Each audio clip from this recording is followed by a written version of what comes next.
Welcome to your A to Z guide to the 2022 Mexico City Grand Prix. Just 3 races remain in the 2022 season, and this round heads to the Autodromo Hermanos Rodriguez in Mexico City.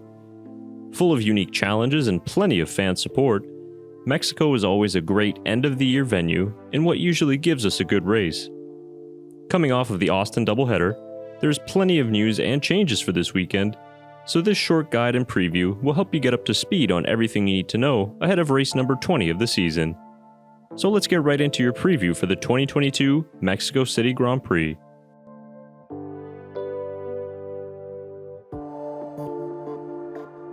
A racetrack that is very flat and usually packed with passionate Mexican fans, it has become a terrific venue for the North American swing of Grand Prix.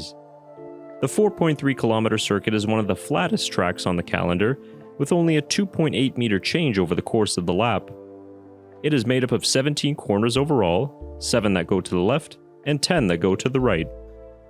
Because of the high altitude, thin air and increased cooling measures mean less downforce and less drag on the car.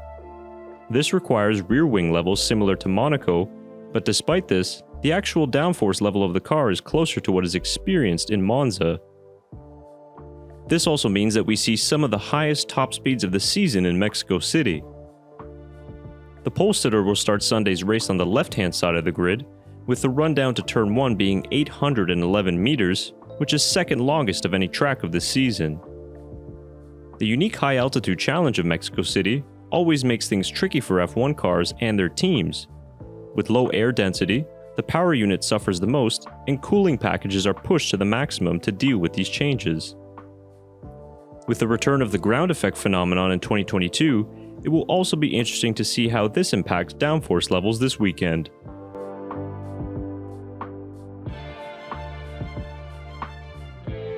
The first championship F1 race held in Mexico was way back in 1963, so Mexico owns a pretty rich racing history itself. The most successful constructor in Mexico City is shared by Red Bull and Mercedes, who have won 3 races each in the hybrid era.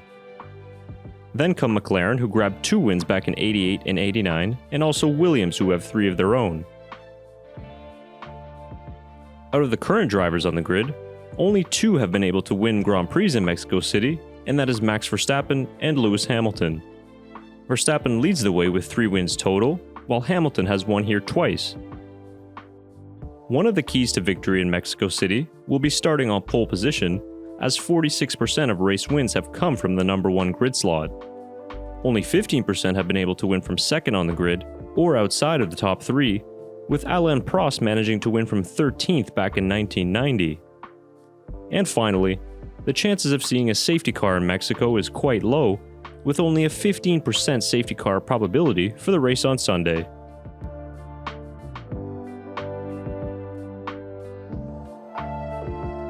Once again, free practice 2 will be 90 minutes long, as this will be another Pirelli 2023 tire test for the teams. If a team uses a young driver for FP1, it is allowed to run its own program for the first part of FP2 before concentrating on the tire test for the remainder of the session.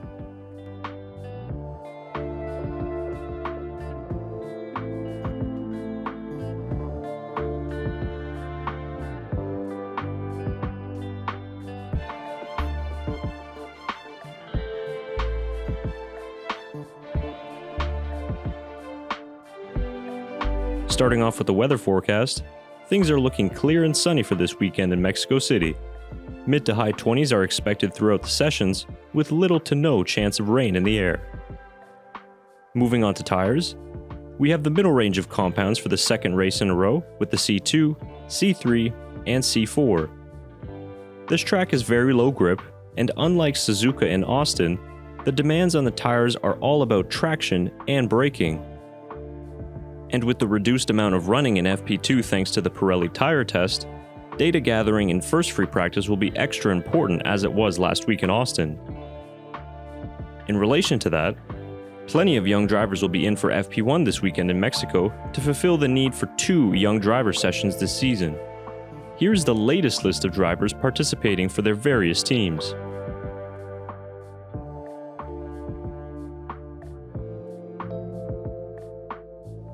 So that wraps up today's video and preview for the 2022 Mexico City Grand Prix. Thank you very much for watching. Be sure to comment your race predictions down below, and we hope you enjoy the race this Sunday.